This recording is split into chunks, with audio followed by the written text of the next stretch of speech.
하나님의 평화가 말씀을 듣는 우리 가운데 함께 하시기를 빕니다. 오늘은 성령 강림 후 11번째 주일입니다. 사람은 누구나 다 길을 가는 존재입니다.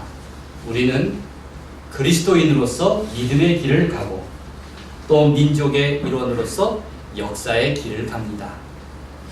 홀로 걷기도 하지만 가족이라든지 신앙 공동체라든지 직장이라든지 여러 모임의 지체로 함께 가기도 합니다. 그리고 나는 내가 가는 길에서 하나님이 나와 함께 하심을 믿고 고백합니다.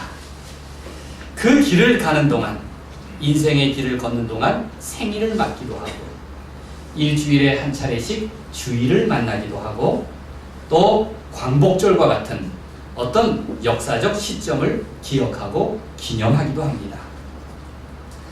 그러한 날들은 마치 표지판처럼, 길가의 표지판처럼 의미를 붙여줍니다. 그것이 출발점이든 전환점이든 나를 돌아보게 하고 축하하거나 성찰할 계기를 마련해 주기 때문입니다.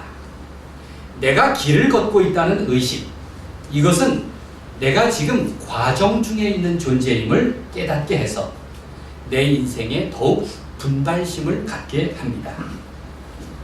특별히 우리 그리스도인의 특징은 길을 가는 존재라고 말할 수 있습니다. 예수님은 길 위의 존재로서 말씀하셨습니다. 누가복음 13장 33절에서 말씀하십니다. 그러나 오늘과 내일과 모레는 내가 갈 길을 가야 하리니 라고 말씀하십니다. 오늘, 내일, 그리고 제3일에는 내가 갈 길을 간다. 나는 내 길을 걷는다. 그렇게 말씀하십니다. 그리고 우리더러 그 길을 따라오라고 말씀하십니다.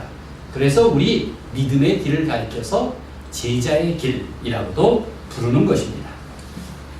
오늘 찬양대가 저 멀리 되는 나의 시온성이라고 찬양했습니다만 이러한 순례 전통은 먼저 그 길을 걸어간 성인의 길을 걸으면서 믿음의 선배들의 자취를 따르면서 그 신앙과 인격을 닮아가려고 하는 데서부터 시작된 것입니다. 우리는 길에서 음식을 얻어먹고 또 잠을 빌어 자고 그 길 위에서 하나님의 동행하심을 느낍니다. 제가 해마다 미친 사람처럼 연말이면 걷기도를 하는 까닭도 바로 그러한 순례의 전통, 길 위의 기도의 전통을 따르고자 하는 것입니다. 존 버년의 철로 역정, 이 책은 구원의 길을 찾아 나선 그리스도인의 인생의 길을 표현한 것입니다. 말 그대로 하나님 나라를 향한 길인 것이지요. 히브리 속담에 이런 말이 있습니다. 지옥이라는 것은 신으로부터 떨어진 거리이고 그리고 천국이란 신에게까지 남은 거리다 라는 말이 있습니다. 여러분, 나는 어떤 떨어진 거리를 의식하고 삽니까? 지옥은 내가 신에게서, 하나님에게서 멀리 떨어져 있구나 라고 생각하는 것이고, 그리고 천국은 나는 하나님께 얼마 남지 않은 거리에 있구나 라는 것을 의식하는 것입니다. 나는 떨어진 거리를 의식하고 삽니까? 그러면 쉽게 좌절하고 체념하게 될 것입니다. 그러나 남은 거리를 생각한다면 나는 더욱더 분발할 것입니다.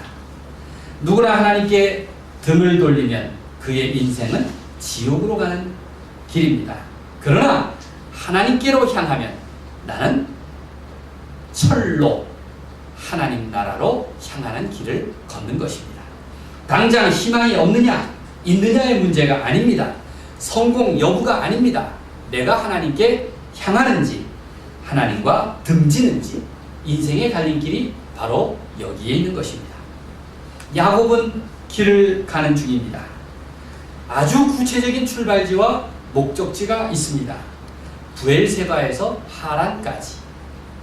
브엘세바는 아버지 이삭과 어머니 리브가가 있는 따뜻한 고향집이고, 하란은 난생 처음 가는 외삼촌이 있는 집, 미지의 곳입니다. 지금 야곱은 아버지 집을 떠나서 피난처를 향해 도망하는 중입니다. 그 배경은 형 에서와 갈등과 불화 때문입니다. 야곱 자신이 원인 제공자인데 형의 장자권과 축복권을 가로채서 형의 분노를 샀습니다. 복수하려는 형, 동생을 죽이려고 하는 그 형의 노여움과 복수를 피해서 그가 부랴사랴 도망자 처지가 된 것은 당연한 노릇입니다. 어머니의 권유로 외삼촌의 집에 피난하게 된 야곱은 약 460km나 떨어진 먼 길을 혼자서 급히 쫓기는 신세입니다. 지금은 길도 있고 또 머물 만한 숙소도 도중에 있고 그리고 차편도 있지만 그때는 길도 없습니다. 그냥 광야길입니다. 방향만 보고 가야 하는 곳이니 천리길이 얼마나 멀고도 위험한 곳이겠습니까? 그곳은 더더군다나 난생 처음 가보는 길입니다. 한 번도 가보지 못했던 외로운 광야길이었습니다. 게다가 하란에 가더라도 그에게 보장된 것은 아무것도 없었습니다. 야곱은 더더군다나 언제 돌아올지 또 말지 모를 고향을 등지고 늙은 부모와 작별합니다. 한마디로 그는 자신의 운명으로부터 도망자가 된 것입니다. 보장된 미래도 없었습니다. 도망자 야곱에게 희망이 있을 리도 없습니다.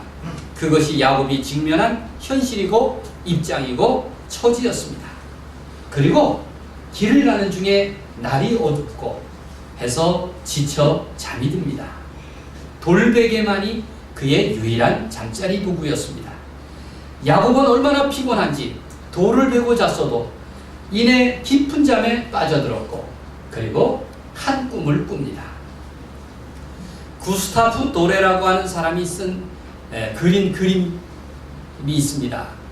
그는 가느다란 선을 이용해서 이제 성경의 여러 가지 이야기들을 그려냈습니다. 야곱의 꿈이라는 그림도 있는데 그가 창세기 본문을 상상해서 그려낸 것입니다. 야곱이 누워있는 돌베개로부터 시작해서 하늘에 잇닿은 돌계단이 있고 그 층계를 아주 커다란 날개를 지닌 천사들이 오르락 내리락 합니다. 그리고 사닥다리 끝 옥좌에는 하나님이 앉아 계십니다. 여러분 교회 학교 다녀본 분들이라면 야곱의 꿈이라는 동화를 자주 들었을 것입니다. 예전에 선생님들이 이렇게 가르칩니다. 이제 야곱이 꿈을 꿨는데 하늘로 올라가는 사닥다리가 있단다. 너희들 하나님을 잘 믿어야 된다. 주일 예배에 빠져서는 안 된다. 주일 예배에 한번 빠지면 그 사닥다리 한 칸이 사라지는 거야. 그러면 나중에 천국 갈 때 얼마나 어렵겠니? 가랭이가 찢어지도록 다리를 벌려서 그 다음 칸을 올라가야 된다. 만약 2주간을 연속해서 빠지면 누군가의 도움을 받아야 되지 않겠니? 천국 가는 길이 참 힘들다. 열심히 하나님을 믿어라. 그렇게 배웠죠? 네. 믿음 좋은 우리 선생님들이 그렇게 가르쳤습니다. 그러니 여러분 주의를 잘 지키십시오. 야곱의 꿈에서 하나님은 아브라함의 하나님이요 이삭의 하나님이신 주님을 소개하시면서 특별히 야곱을 축복하셨습니다. 야곱과 함께 하겠다. 내가 너를 지켜주겠다. 그렇게 임마누엘의 약속을 야곱에게 해주셨습니다. 그것이 오늘 말씀의 핵심입니다. 자, 15절 말씀을 같이 읽겠습니다. 내가 너와 함께하여 시작. 내가 너와 함께 있어 내가 어디로 가든지 너를 지키며 너를 이끌어 이 땅으로 돌아오게 할지라. 내가 네게 허락하는 것을 다 이루기까지 너를 떠나지 아니하리라 하신지라. 생각해 보십시오. 홀로 길을 가는 그 외로운 야곱, 두려워서 도망을 치는 그 야곱을 향해서 하나님이 해주실 가장 큰 약속이 무엇입니까? 내가 너와 함께 하겠다. 내가 너를 지켜주겠다. 이것만큼 반가운 소식이 어디 있습니까? 내가 나중에 너를 부자 되게 해주겠다.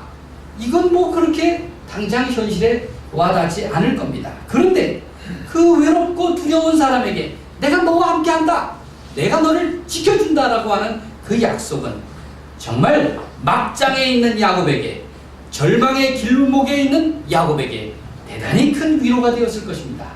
얼마나 큰 힘이 되었을 것일까요? 마치 야곱이 그곳에서 돌베개를 베고자 한 것이 하나님과 만나기 위한 하나님의 섭리인 것처럼 그렇게 여겨집니다. 피난처를 찾아 도망하던 야곱은 이제 지금 여기에 계신 하나님이 그와 함께 하심을 깨닫게 됩니다. 그러한 믿음의 발견은 평생 야곱의 길, 그가 설 자리에 대한 약속과 비전이 되었습니다. 그래서 야곱의 꿈이 대단히 중요한 믿음의 길의 표지판이 된 것입니다. 야곱뿐입니까? 우리 모두에게 믿음의 표지판이 되었습니다. 퍼뜩 잠에서 깬 야곱은 놀랍니다. 그리고 두려웠습니다. 16절 17절을 보십시오. 야곱이 잠이 깨어 이르되 여호와께서 과연 여기 계시거늘 내가 알지 못하였도다. 다 같이 읽겠습니다. 시작. 야곱이 잠이 깨어 이르되 여호와께서 과연 여기 계시거늘 내가 알지 못하였도다. 이에 두려워하여 이르되 두렵도다. 이곳이요 이것은 다름 아닌 하나님의 집이요 이는 하늘의 문이로다. 그가 이렇게 고백합니다. 세상에 지금 여기 하나님이 계셨구나. 내 조상들의 하나님인 줄로만 알았는데 지금 여기 나와 함께 하시는구나. 이 놀라운 고백을 하게 된 것입니다. 그리고 자기가 머물러 있는 이 땅, 도망가다가 잠시 머물러 잠을 자고 있는 여기 하나님이 집이 있고 하늘로 통하는 문이 있구나 하는 고백을 하게 된 것입니다. 먼저 야곱은 두려워했습니다. 왜냐하면 자기가 인간에게는 금지된 하나님의 성령에 침입한 것은 아닐까, 이런 두려움이었습니다. 성경에 사용된 하나님의 집, 하늘문, 층계 혹은 거룩한 장소라는 단어는 그것은 신과 인간을 구분짓는 경계가 되는 개념들입니다. 하나님이 계시는 곳은 항상 인간에게는 금지된 장소였습니다. 신의 이름을 부르는 것조차도 그들은 두려워했습니다. 야곱의 두려움은 바로 성령을 침입한 자가 갖는 그런 두려움이었습니다. 그러나 이내 놀라움은 더 큰 놀라움으로 바뀝니다. 야곱은 도망치던 야곱, 목적지가 없어서 그의 인생길에 확신이 없는 그에게 찾아온 하나님, 그것은 그에게 엄청난 놀라움이 되었습니다. 야곱의 두려움은 곧 황홀경으로 바뀌게 됩니다. 두려움 그 자체가 거룩한 두려움, 곧 성경에서 말하는 경외심으로 바뀐 것입니다. 야곱은 고난 가운데서 갈 바를 알지 못하는 자신에게 다가오신 하나님, 자신의 그 두려움 속에 찾아오신 그 하나님을 만나서 감격해합니다. 길을 가다가 지쳐서 아무 데서나 뒤돌고 잠을 잤는데 그곳이 하나님의 집이었다니, 이 얼마나 놀라운 사건입니까? 야곱을 보십시오. 그가 선 자리는 참으로 고달프고 불안하고 절망적이고 막막한 곳이었습니다. 그러나 그는 분명히 알게 되었습니다. 그가 선 자리가 바뀌고 앞으로 설 자리가 달라질 것이라는 그러한 희망이 생긴 것입니다. 믿음은 하나님 안에서 약속과 희망과 비전을 발견하는 일입니다. 그것이 믿음입니다. 하나님 안에서 약속과 희망과 비전을 발견하는 일, 그것이 믿음입니다.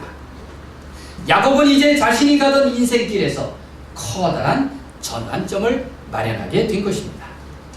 하나님의 현존을 경험하는 사람은 누구나 경외감을 갖습니다. 하나님에 대한 떨리는 두려움을 갖습니다. 하나님은 특정 지역에 계신 것만이 아닙니다. 우리가 하나님을 절절히 찾을 때, 내 인생의 막장에서도 내가 지금 있는 그곳, 지금 여기에서 하나님의 이름을 부를 때 하나님은 내 삶 한가운데 계신다고 하는 것을 성경은 구구절절 우리에게 말씀하고 있습니다. 야곱의 꿈을 보면은 하나님은 조상 아브라함에게 하신 약속, 창세기 12장 1절에서 3절을 보면 조상 아브라함에게 약속하신 땅에 대한 약속, 후손에 대한 약속, 축복에 대한 약속을 오늘 본문에서도 반복해 주십니다. 그래서 야곱은 자신의 외롭고 두렵고 희망 없는 나그네 길에 찾아오신 하나님을 비로소 예배하게 됩니다. 야곱은 이제 예배하는 사람으로 살게 된 것입니다. 야곱은 드디어 하나님이 자기의 삶과 동행하신다는 사실을 확신하게 되었고 그의 인생이 하나님으로부터 멀리 떠나가다가 이제 하나님께로 향하는 그러한 결정적인 전환점의 계기를 마련하게 된 것입니다. 그래서 본문이 참 중요한 의미를 갖고 있습니다. 여러분, 중요한 일이 있을 때마다 이름이 바뀌죠? 예전에 그곳의 이름을 루스라고 불렀는데 이제 새 이름 베델로 바뀝니다. 그 이름이 바뀌면서 그 장소는 하나님을 예배하는 장소, 하나님께 향하는 장소, 하나님께만 희망을 두는 장소로 바뀌게 되는 것입니다. 베델은 하나님을 예배하는 대표적인 성소가 됩니다. 야곱과 그 자손들은 예배하는 백성으로 이제 거듭나게 된 것입니다. 여러분이 예수를 믿으면 이름이 바뀌죠? 예전에는 성빈이 엄마 이렇게 불리지만 지금은 그리스도인 혹은 집사님 이렇게 바뀌지 않습니까? 참 이름이 바뀐다는 것 얼마나 중요합니까? 제 이름 하나 소개할까요? 제가 이 밑에 정육점에 갔습니다. 정육점에 갔더니 그 정육점의 여자 주인이 저를 반가워하면서 뭐라고 불러야겠는데 목사님이라는 표현을 몰랐습니다. 아마 잊어버렸겠죠. 그러더니 골똘히 생각하다가 어머! 교회 사장님! 이렇게 부르더라고요. 교회 사장님! 그분들은 사장이라는 표현이 익숙하니까. 그래서 저도 깜짝 놀랐어요. 나도 교회 사장이니까 앞으로 좀 경영을 잘해야 되겠구나 하는 그러한 반성도 하게 되었습니다. 여러분, 이름이 얼마나 중요합니까? 이름을 바꾸면서 바로 우상을 섬기던 곳이 하나님을 예배하는 베델, 하나님의 집으로 바뀐 것입니다. 야곱은 아침에 일찍 일어나서 베고 자던 돌베개를 일으켜서 세우고는 그걸 기둥으로 삼고 그 위에 기름을 붓고 선언을 합니다. 22절 말씀입니다. 내가 기둥으로 세운 이 돌이 하나님의 집이 될 것이요. 얼마나 놀라운 선언입니까? 그리고 그는 하나님의 현존을 증거하는 돌베개 기둥 앞에서 이렇게 서원을 하는 것입니다. 방황하는 자신의 삶에 분명한 목표의식이 생겼습니다. 자신의 삶의 의미가 분명해졌습니다. 무엇보다도 이제 하나님을 향한다고 하는 하나님과 올바른 관계라는 비전을 세우게 된 것입니다. 야곱의 돌베개는 이스라엘 신앙 고백의 기초가 되었습니다. 더 나아가 이스라엘의 신앙의 집이요 주춧돌이며 기둥이 된 것입니다. 바로 거친 광야의 잠자리에 계셨던 하나님, 그리고 도망자의 불안한 마음을 두드리신 그분은 바로 지금 여기 여러분이 고백하는 그 하나님이신 줄 믿으시기를 바랍니다. 사람은 누구나 위기를 맞습니다. 예외가 없습니다. 재수가 좋고 팔자가 사나운 운명의 문제가 아닙니다. 평생 건강하게만 살다가 죽은 사람은 없습니다. 아무 염려와 근심 없이 형통하기만 했던 그런 사람도 없습니다. 세상에 무덤 없이 살다가 죽은 사람 본 적이 있습니까? 복 있는 사람도, 의인의 길을 걷는 사람도 인생의 좌절과 어려움을 겪습니다. 그러나 이에 대한 대응 방식은 하나님을 믿는 사람과 그렇지 않은 사람과는 전혀 다릅니다. 이런 말이 있습니다. 가장 가치 있는 것들은 대개 고난이라는 포장지에 쌓였다. 가장 가치 있는 것일수록 고난이라고 하는 포장지에 쌓여 있다는 것입니다. 믿는 사람과 그렇지 않은 사람은 그 고난과 아픔을 대하는 태도 자체가 다른 법입니다. 야곱의 돌베개가 중요한 것은 그곳에서 야곱의 인생의 모든 문제가 해결되었기 때문이 아닙니다. 바로 그 지점에서 그가 하나님을 만나는 계기, 희망을 발견하는 계기가 마련되었기 때문입니다. 그래서 야곱의 돌베개를 가리켜서 믿음의 돌베개라고 그렇게 부르는 것입니다. 돌베개를 세운 것은 베델이라는 새 이름을 얻습니다. 베델은 베트, 집, 또 잠자리라는 뜻이고 엘은 하나님이라는 뜻인데 베델, 하나님의 집이 되었습니다. 베델의 현주소는 다름 아닌 바로 우리가 예배하는 하나님을 믿는 신앙 고백, 그게 바로 베델의 현주소입니다. 야곱의 광야는 바로 우리들의 생생한 삶의 자리와 다름이 없습니다. 우리는 우리 자신의 믿음의 돌베개를 소중히 여겨야 합니다. 나는 어떤 신앙의 기초 위에 내 삶을 바로 세울 것인지, 어떤 분명한 표지판을 따라 내 인생의 길을 걸어갈 것인지, 무엇보다도 하나님과 올바른 관계를 맺고 살 것인지 분명하게 내 믿음을 정립해야 합니다. 과연 우리는 어떤 기초 위에 신앙의 기둥을 세우고 있습니까? 개인뿐만이 아닙니다. 민족 공동체도 마찬가지입니다. 우리 민족의 단점이 무엇입니까? 어떤 사람은 우리 민족은 너무 급해서 빨리빨리가 단점이다 라고 말합니다. 그런데 제 생각에 우리 민족의 단점은 너무 쉽게 잊는다는 점에 있습니다. 우리는 너무 쉽게 그때를 잊습니다. 여러분, 믿음의 돌베개라고 하는 것은 그것을 항상 기억하고 기념하고 간직하는 것입니다. 내 인생의 표지판으로 삼는 것입니다. 그런데 아무리 야곱의 꿈을 10번 꿨어도 그것을 내 인생의 표지판으로 삼지 않는다면, 내가 정기적으로 하나님을 찬양하고 예배하지 않는다면, 내가 자주 반성하고 성찰하지 않는다면 그것은 한낱 개꿈이 되고 말 것입니다. 그러기에 우리는 늘 믿음의 돌베개를 간직해야 합니다. 우리나라가 지금은 세계에서 경제적으로 10번째 가는 나라가 되었다지만, 그러나 우리는 너무 쉽게 보릿고개 시절을 잃어버리고 있지 않습니까? 여러 해 전부터 피난 시절 음식을 먹는 시식 행사를 벌이고 있기도 합니다. 꽁보리밥, 수제비, 깻묵, 호박죽, 개떡, 소금물에 간한 주먹밥, 요즘은 웰빙 식품이 다 되었습니다만, 사람들은 옛날 고생을 양념 삼아 이야기하면서 이 음식들을 먹습니다. 제가 독일에 살 때 1년 중 가장 큰 행사가 언제인지 아십니까? 제가 그때 배웠습니다. 1년 중에 가장 큰 행사가 광복절이었습니다. 광복절이면 전국에 있는 흩어져 사는 우리 한인들이 이제 한자리에 모여가지고 광복절을 축하합니다. 낮에는 지역별로 체육대회를 하고 저녁에는 한국에서 유명한 가수를 불러서 공연을 하기로 했습니다. 그날은 축제입니다. 우리는 광복절을 그렇게 기념한 적이 없습니다. 광복절 노래 아십니까? 다시 만져보자, 바닷물도 춤을 춘다. 그런데 언제 학교에서 빼고 불러본 적이 있습니까? 우리는 광복절의 의미를 너무나 잃어버리고 살았어요.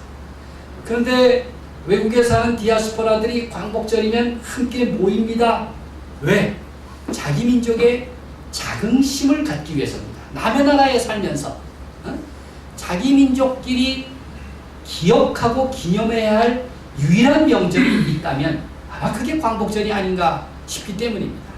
그날 가면 떡 구경을 합니다. 열무김치 구경도 합니다. 저마다 자기 고향 음식을 해다가 나누어 먹습니다. 얼마나 아름다운 명절입니까? 우리가 이것을 잊어버리고 산다는 것은 큰 불행입니다. 중국 사람들이 예전에는 얼마나 비겁하고 나약한 존재인지 모릅니다. 그 넓은 중국 대륙이 프랑스령, 영국령, 독일령 나눠서 살아도 이 사람들은 그 수치 속에서 그냥 지냈습니다. 그리고 지금 중국 공산당이 들어서면서 비로소 굴기한 겁니다. 그들이 과거의 그 비겁했던 삶을 잊어버리지 않으려고 이 쿠판이라는 음식을 먹습니다. 이 쿠판은 기억할 억자에 쓸 꽃자에 밥 반자입니다. 옛날에 그 쓰라린 역사를 기억하면서 먹는 음식이 이 쿠판입니다. 그 중에 하나가 동징 범빙이라는 요리가 있습니다. 일제 점령하에 먹었던 음식인데 그들이 굶주리고 가난했던 어려운 시절에 그 누룽지 음식이었다고 합니다. 뜨겁게 달군 쇠냄비에 누룽지를 튀기는데 뚜껑을 닫습니다. 그러면 어떻습니까? 쿵쾅쿵쾅쿵하고 요란한 소리가 나는데 그 요란한 소리가 중일전쟁 당시 폭격 소리랍니다. 그 중일전쟁 당시에 폭격 소리를 기억하면서 우리가 옛날 쓰라렸던 역사를 그들이 새기는 겁니다. 그것이 지금 중국 요리의 정식 메뉴라고 합니다. 성경에 보면 이스라엘 백성들도 애굽에서 종살이하던 400년 동안의 기억을 가슴에 간직하고 해마다 6월절이면 쓴 나물과 누룩 없는 빵을 먹었습니다. 6월절이 되면 그들은 자녀들에게 조상들의 고난을 되풀이해서 가르쳤습니다. 하가다라고 하는 6월절 예식문에 이런 말이 있습니다. 이것은 우리 조상들이 애굽에서 먹던 고난의 떡이다. 배고픈 사람들아 모두 이 식탁에 둘러앉아서 6월절 만찬을 들자. 우리가 지금은 여기 타향에 살아도 내년에는 고향에 살리라. 지금은 노예로 살아도 내년에는 자유인이여라. 이렇게 그들은 고백했습니다.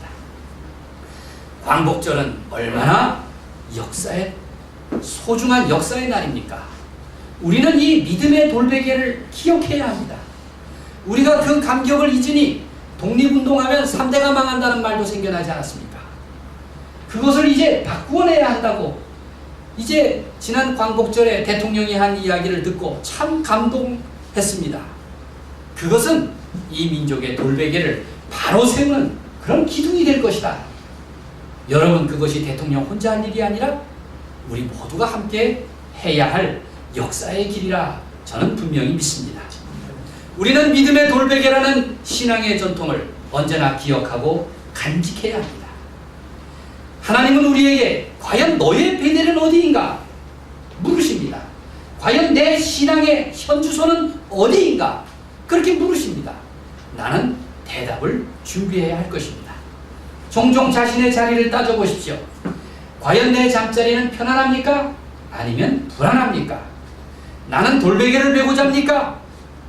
지금 내 선자리와 그리고 장차 내가 설 자리는 무엇이고 과연 어디입니까? 그때마다 우리는 야곱의 심정으로 다시 하나님을 만나야 합니다. 내 믿음의 표지판을 바라보고 믿음의 길, 제자의 길을 걸어가야 할 것입니다.